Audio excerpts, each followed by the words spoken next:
તો નમસ્તે મિત્રો, આપનું સ્વાગત છે ગુજરાતના તાજા સમાચારોની અંદર। તો આજના દરેક સમાચાર વિશે વાત કરીએ તે પહેલા તમને જણાવી દઈએ, વિડીયોને અંત સુધી જોતા રહેજો જેથી કરીને આપણે આ દરેક સમાચાર મળી જાય અને દરરોજના સમાચાર દરરોજ મેળવવા માટે આ ચેનલને પણ સબસ્ક્રાઇબ કરી દેજો।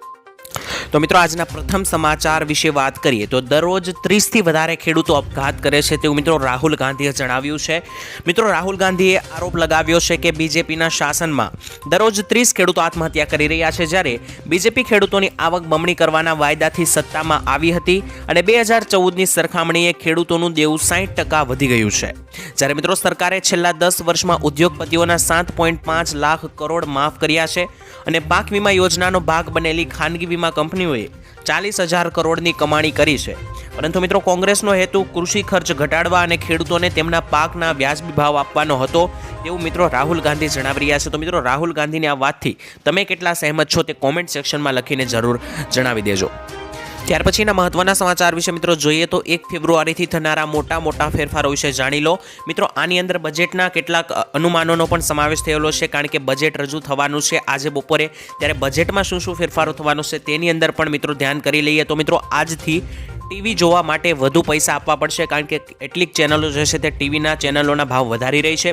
બીજી વાત કરીએ તો આજથી મિત્રો ટ્રાફિક નિયમોનો ભંગ કરશો તો મોબાઈલ પર જ તમને મેમો આપવામાં આવશે અને મિત્રો આ મેમો જે છે તે 90 દિવસમાં તમે નહીં ભરો તો મિત્રો તમારે ટ્રાફિક કોર્ટમાં પણ હાજર થવું પડી શકે છે। ત્યારબાદ મિત્રો જોઈએ તો આજથી મિત્રો ગુજરાતમાં પોલીસ વિરુદ્ધ તમારે જો કોઈ કમ્પ્લેન કરવી હોય તો 14 4 49 નંબર પર તમે ડાયલ કરીને ફરિયાદ કરી શકો છો। ત્યારબાદ જોઈએ તો મિત્રો આ મહિને 20 વર્ષ જૂનું ડ્રાઇવિંગ લાયસન્સ અપડેટ કરાવવું જરૂરી છે અને જો મિત્રો તમે નહીં કરો 20 વર્ષ જૂનું ડ્રાઇવિંગ લાયસન્સ અપડેટ અથવા તો રિન્યૂ તો મિત્રો એ તમારું ડ્રાઇવિંગ લાયસન્સ રદ થઈ શકે છે। ત્યારબાદ મિત્રો આજથી દવાઓ સસ્તી થઈ શકે છે અને બજેટમાં મોટી જાહેરાત કરવામાં આવશે દવાઓના ભાવને લઈને।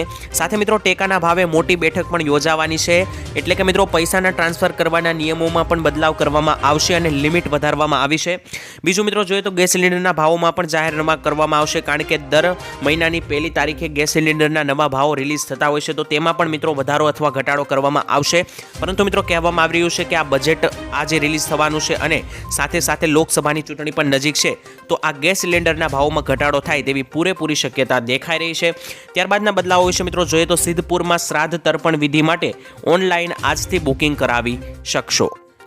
મિત્રો વધુમાં ફેરફારો વિશે જોઈએ તો આ ફેબ્રુઆરી મહિનામાં કડકડતી ઠંડીની આગાહી અંબાલાલ પટેલ દ્વારા વ્યક્ત કરવામાં આવી છે।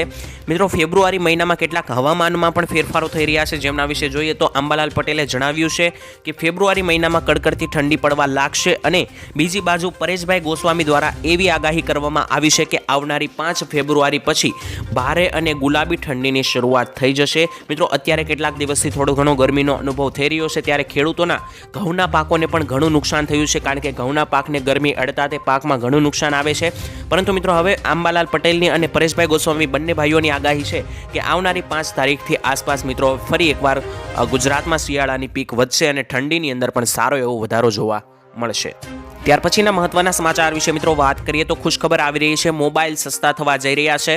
મિત્રો 1 ફેબ્રુઆરીના રોજ નાણામંત્રી નિર્મલા સીતારામન બપોરે બજેટ રજૂ કરવાના છે, જ્યારે જે પહેલા મિત્રો તમને જણાવી દઈએ કે સરકારે મોબાઈલ ફોન ઉદ્યોગને મોટી ભેટ આપી છે।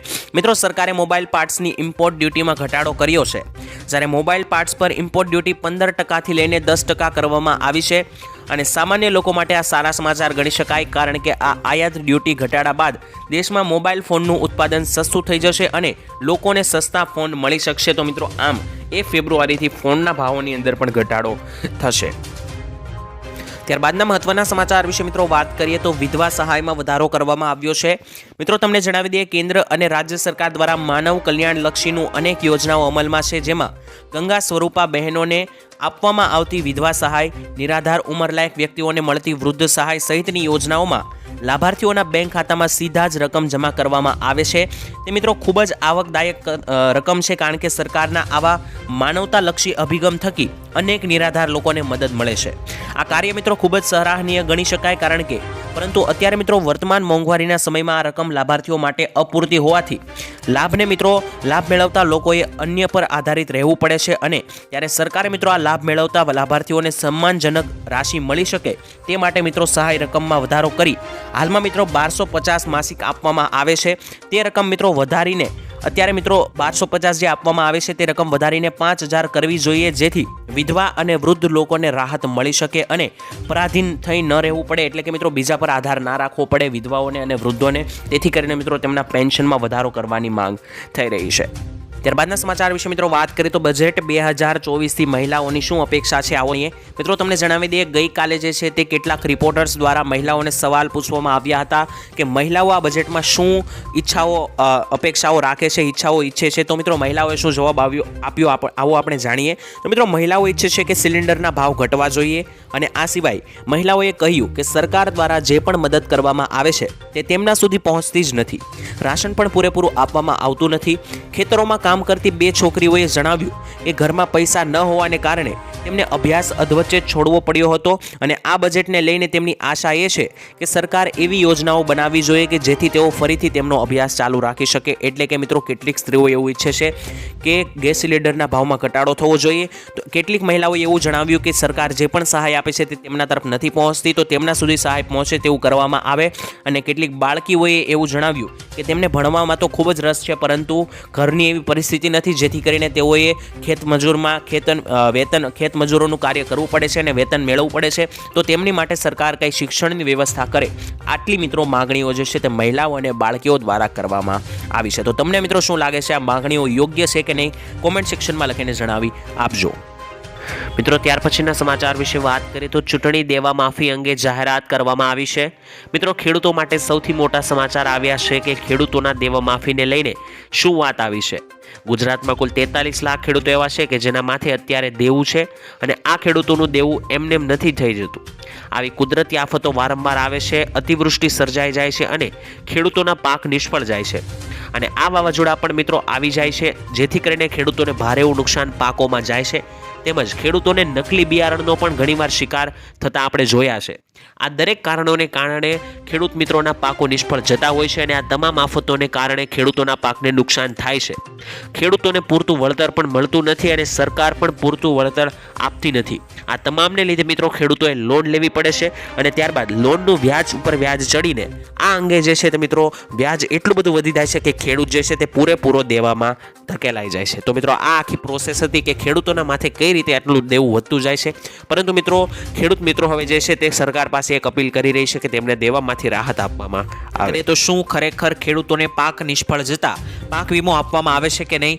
મિત્રો દેશભરમાં લાખો લોકોને ખવડાવવામાં મહત્વની ભૂમિકા ભજવતા ખેડૂતો આખા વર્ષ દરમિયાન વિવિધ પાકની ખેતી કરે છે અને પાક આખરે આપણા રસોડામાં પહોંચે છે ત્યારે ઘણીવાર એવું જોવા મળે છે કે ખેડૂતો દ્વારા ઉગાડવામાં આવેલા પાકો ભારે વરસાદ, પૂર અથવા અતિવૃષ્ટિ જેવા વિવિધ કારણોસર નાશ પામે છે અને તે ખેડૂતો માટે આવકનો એકમાત્ર સ્ત્રોત છે. અને જ્યારે કેટલાક અઠવાડિયા અને મહેનત પછી આ ઉગાડવામાં આવેલા પાકો બરબાદ થઈ જાય છે ત્યારે તેને ભારે નુકસાન થતું હોય છે. આવામાં સરકાર પાક વીમા યોજના ચલાવે છે, પરંતુ ખરેખર શું આ યોજના અંતર્ગત ખેડૂતોને પાક વીમો મળે છે કે નહીં તે મને જણાવી દેજો. કારણ કે કેટલાક લોકો એવું કહી રહ્યા છે, દાવો કરી રહ્યા છે કે અમને પાક વીમો નથી મળતો અને કેટલાક વિસ્તારોમાં પાક વીમો આપવામાં આવે છે તો કેટલાક વિસ્તારોમાં નથી આપવામાં આવતો. તો જો તમે ખેડૂત હોય તો કોમેન્ટ કરીને મિત્રો મને જણાવી દેજો કે શું તમને પાક વીમો ક્યારે મળ્યો હતો અને છેલ્લી વાર તમને પાક વીમો કયા સાલની અંદર મળ્યો હતો તે પણ કોમેન્ટમાં લખીને જણાવી આપજો. ત્યારબાદના સમાચાર વિશે મિત્રો વાત કરીએ તો બજેટમાં સરકાર ખેડૂતોને આકર્ષવાની તૈયારીઓ કરી રહી છે. મિત્રો કેન્દ્રીય નાણામંત્રી નિર્મલા સીતારામન ટૂંક જ સમયમાં હવે મોદી સરકારના બીજા કાર્યકાળનું છેલ્લું બજેટ રજૂ કરશે, જેમાં મિત્રો ખેડૂતોને મોદી સરકાર મોટી ભેટ આપવા જઈ રહી છે. કારણ કે 1 ફેબ્રુઆરીએ રજૂ થનારું આ બજેટ જે છે તે 2024-25ના બજેટમાં કેન્દ્રની મોદી સરકાર 2024ની ચૂંટણી પહેલા ખેડૂતોના વોટને ભાજપ સાથે જોડવા માંગે છે. જો મિત્રો બજેટ સારું એવું રજૂ કરશે તો ખેડૂતોના વોટ જરૂર ભાજપને મળશે અને જો બજેટમાં ખેડૂતો સામે નહીં જોવામાં આવે તો ખેડૂતો ભાજપ સામે નહીં જોવે ચૂંટણીની અંદર, અને તેના માટે મિત્રો આવનારા નવા બજેટમાં ખેડૂતો પર વધુ ધ્યાન આપવામાં આવી રહ્યું છે અને મહિલાઓ માટે પણ સારું એવું કાર્ય કરવામાં આવી રહ્યું છે. તો મિત્રો બજેટ હવે ટૂંક જ સમયમાં રજૂ થવાનું છે. તો આ બજેટની અંદર શું શું સસ્તું થશે, શું મોંઘું થશે, તે બજેટ રજૂ થયા બાદ તરત જ હું તમને જણાવી આપીશ. તો આ ચેનલને સબસ્ક્રાઇબ કરીને રાખી દેજો. પછીના સમાચાર વિશે મિત્રો વાત કરીએ તો ખેડૂતોની જીત થઈ છે, કોર્ટનો આદેશ આવ્યો છે. મિત્રો બનાસકાંઠા જિલ્લાના 8762 ખેડૂતોને નુકસાનનું 11 કરોડ વળતર ચૂકવવા માટે ગ્રાહક કોર્ટે યુનિવર્સલ શેમ્પો જનરલ ઇન્સ્યોરન્સ વીમા કંપનીઓને આદેશ કર્યો છે. મિત્રો વર્ષ 2018ના દુષ્કાળમાં થયેલા ખેતીના નુકસાન પેટે વળતર ન ચૂકવતા વીમા કંપની સામે બનાસકાંઠાની 66 ખેડૂત મંડળીઓ ગ્રાહક સુરક્ષા કોર્ટમાં ગઈ હતી અને ગ્રાહક સુરક્ષા કોર્ટે 9% સાદા વ્યાજ સાથે નુકસાનનું વળતર 60 દિવસમાં ચૂકવી આપવાનો આદેશ કર્યો છે. તો મિત્રો આમાં ખેડૂતોની ભવ્ય જીત થઈ છે અને ખેડૂતોને જે પણ કંઈ નુકસાન થયું છે તેનું વીમા કંપનીઓ દ્વારા નુકસાન જે છે તે ચૂકવવામાં આવે મિત્રો તેવું કોર્ટનો આદેશ આવ્યો છે. તો મિત્રો ત્યાર પછીના સમાચાર વિશે વાત કરીએ તો મોદીજીએ કરી મોટી જાહેરાત. મિત્રો વાઇબ્રન્ટ ગુજરાત ગ્લોબલ સમિટમાં વડાપ્રધાન નરેન્દ્ર મોદીએ નિવેદન આપતા જણાવ્યું કે ભારતના આઝાદીના 100 વર્ષ મનાવશે ત્યારે, એટલે કે 2047 આસપાસ ભારત આઝાદીના 100 વર્ષ મનાવશે ત્યાં સુધીમાં ભારત વિકસિત બની જાય તેવું લક્ષ્ય આપણે બનાવ્યું છે. તેથી જ મિત્રો અત્યારનો કાળ ભારતનો અમૃત કાળ ચાલી રહ્યો છે તેમજ વિશ્વનું 5મું સૌથી મોટું અર્થતંત્ર હોવાનું પ્રધાનમંત્રી મોદીએ જણાવ્યું છે. આ સાથે જ તેમને આગામી વર્ષોમાં ભારત દુનિયાના ટોપ 3 દેશમાં સમાવેશ થશે તેની પણ ગેરંટી આપી છે. એટલે કે નરેન્દ્ર મોદીએ મિત્રો કેટલાક ભાષણોની અંદર પણ જણાવ્યું હતું કે ભારતના એટલે કે એમના ત્રીજા કાર્યકાળની અંદર 2 વખત તેઓ ચૂંટણી જીત્યા છે અને જો ત્રીજી વખત પણ જીતશે તો ત્રીજા કાર્યકાળની અંદર ભારતને ટોપ 3 જીડીપીની અંદર લાવવાની જવાબદારી તેઓએ આપી છે. ત્યારબાદના મહત્વના સમાચાર વિશે મિત્રો વાત કરીએ તો ખેડૂતોમાં આક્રોશ જોવા મળ્યો છે અને આંદોલનની ચીમકીઓ પણ ઉછળી છે. મિત્રો ડીસામાં હવે બટાકાનો સંગ્રહ કરવા માટે ખેડૂતોને કોલ્ડ સ્ટોરેજમાં વધુ ભાડું ચૂકવવું પડશે. જેથી મિત્રો ડીસા કોલ્ડ સ્ટોરેજ એસોસિએશનના બેઠકમાં લેબર તેમજ લાઇટ બિલ વધારવાના કારણે કટ્ટાના ભાડામાં પણ વધારો કરાતા ભારતીય કિસાન સંઘના આગેવાનોએ ભાડું વધારો પાછો ખેંચવાની માંગ કરી છે અને તેની સાથે મિત્રો તેમણે વિરોધ પણ દેખાડ્યો છે. કારણ કે ખેડૂતોની માંગ છે કે દર વર્ષે કોલ્ડ સ્ટોરેજમાં એસોસિએશનના સંચાલકો કોઈને કોઈ રીતે ભાડામાં વધારો કરે છે, ત્યારે જો કોલ્ડ સ્ટોરેજના સંચાલકો ભાડામાં વધારો પાછો નહીં ખેંચે તો આગામી સમયમાં ઉગ્ર આંદોલન કરવાની પણ ચીમકી ખેડૂતો દ્વારા આપવામાં આવી છે. તો ત્યાર પછીના મોટા સમાચાર વિશે મિત્રો વાત કરીએ તો ખેડૂતો માટે મોટી ભેટ આવવા જઈ રહી છે, યોજના મોટી આવી છે. મિત્રો સરકાર ખેડૂતોને મોટી ભેટ આપવાની તૈયારીઓ કરી રહી છે ત્યારે મોદી સરકાર પ્રધાનમંત્રી ફસલ વીમા યોજના હેઠળ ખેડૂતોને પાક માટે આપવામાં આવતા વીમા કવરેજનો વ્યાપ વધારવા જઈ રહ્યા છે.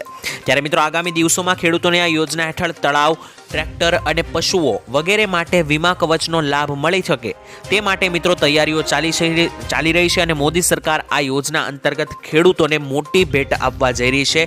તો ખેડૂત મિત્રો, જો તમારે તળાવ, ટ્રેક્ટર અથવા તો પશુઓ વગેરે જેવા માટે તમારે જો પૈસાની જરૂર હોય તો તમને આ વીમા કવચનો લાભ મળી શકે છે. તો તમે પ્રધાનમંત્રી ફસલ વીમા યોજના વિશે વધુમાં વધુ જાણો અને આ યોજનાનો લાભ લેવાનું શરૂ કરી શકો છો. વાત કરીએ તો મોબાઈલ ખરીદવા માટે 6000 રૂપિયા સુધીની સહાય આપવામાં આવશે.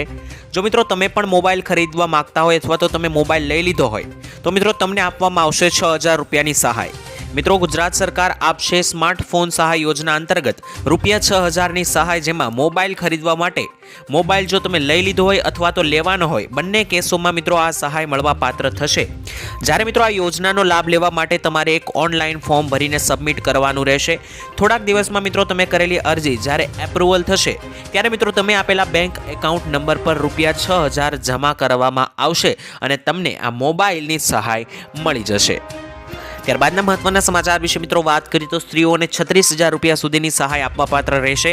મિત્રો કેન્દ્રએ 1 એપ્રિલથી મહિલા સન્માન બચત પત્ર યોજના શરૂ કરી હતી અને આ અંતર્ગત મહિલાઓને દેશભરની પોસ્ટ ઓફિસમાં 2 વર્ષ માટે મહત્તમ 2 લાખ રૂપિયા સુધીની થાપણો પર 7.5% વ્યાજ મળશે. એટલે કે મિત્રો 2 લાખ જમા કરવા પર 2 વર્ષ બાદ તમને લગભગ 32000 રૂપિયા વ્યાજમાં મળશે.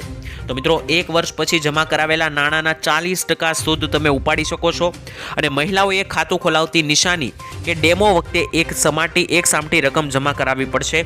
તો મિત્રો મહિલાઓ માટે આ ખૂબ જ સારી યોજના ગણાય, કારણ કે માત્ર 2 વર્ષની અંદર 32000 રૂપિયા જે છે તે વ્યાજ પેટે આપવામાં આવશે અને આ એક મહિલા બચત પત્ર યોજના સરકારે 1 એપ્રિલે શરૂ કરી હતી, જેમાં મિત્રો અનેક મહિલાઓ લાભ લઈ રહી છે. અને જો તમે તમે પણ લાભ લેવા માંગતા હોય તો આ યોજના વિશે વધુ માહિતી મેળવીને આ યોજનાનો લાભ લઈ શકો છો.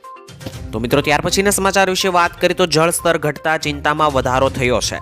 મિત્રો રાજ્યમાં ઉનાળો આવ્યો નથી ત્યાં રાજ્યના 206 માંથી 103 એટલે કે અડધો જળાશયોમાં જળસ્તર 50%થી વધુ ઘટી ગયું છે. તો મિત્રો 15 જળાશયોમાં જળસ્તર 10%થી પણ ઓછું છે ત્યારે કચ્છના 20 જળાશયોમાં સરેરાશ સૌથી ઓછું 47.25% જળસ્તર છે. તો મિત્રો રાજ્યમાં ઉનાળા અગાઉ જ જળસ્તરમાં થઈ રહેલા સતત ઘટાડાએ લોકો અને તંત્રની ચિંતા વધારી છે, કારણ કે હજુ તો ઉનાળો ઘણો દૂર છે. ત્યાં જ પાણી જે છે તે મિત્રો ઘટવા લાગ્યું છે. તો ઉનાળાની આસપાસ શું હાલત થશે અને ખેડૂતોને પૂરતું પાણી નહીં મળે તો પાકોની ઉગવણી કેમ કરશે અને પાકો જે છે તે નિષ્ફળ જતા પણ જોવા મળી શકે છે. તો ત્યાર પછીના સમાચાર વિશે મિત્રો વાત કરીએ તો વ્યવસાય કરવા 10 લાખ રૂપિયાની લોન મળશે. તો મિત્રો કેન્દ્ર સરકાર દ્વારા વ્યવસાય કરવા માંગતા નાગરિકોને પ્રોત્સાહન મળે તે માટે અનેક યોજનાઓ અમલમાં મૂકવામાં આવે છે. ખાસ મિત્રો પોતાનો વ્યવસાય શરૂ કરવા માંગતા નાગરિકોને બેંકમાંથી લોન લેવી પડે છે, જેની તારીખ મિત્રો વાત કરીએ તો જેની પ્રક્રિયા જટિલ હોય છે, છતાં મિત્રો આ પ્રક્રિયામાં અનેક દસ્તાવેજો પુરાવા તરીકે આપવા પડે છે અને મિત્રો બેંકને ગેરંટી પણ આપવાની રહે છે, જે મિત્રો સામાન્ય વર્ગ માટે મુશ્કેલ બની જાય છે. જેને લઈને કેન્દ્ર સરકારે વેપારને પ્રોત્સાહન આપવા માટે પ્રધાનમંત્રી મુદ્રા યોજનાની શરૂઆત કરી છે અને આ યોજના અંતર્ગત લાભાર્થીઓને કોઈ પણ પ્રકારની ગેરંટી વગર લોન મળી શકે છે અને આ યોજનાનો લાભ કોઈ પણ લઈ શકે છે. અને મિત્રો અરજદારે અરજી કરવાની રહેતી પ્રક્રિયા વિશે અમે તમને જાણકારી આપી દઈશું. તો આ ચેનલને સબસ્ક્રાઇબ કરી દેજો. આવનારા વિડીયોમાં આ તમામ માહિતી વિશે વાત કરીશું.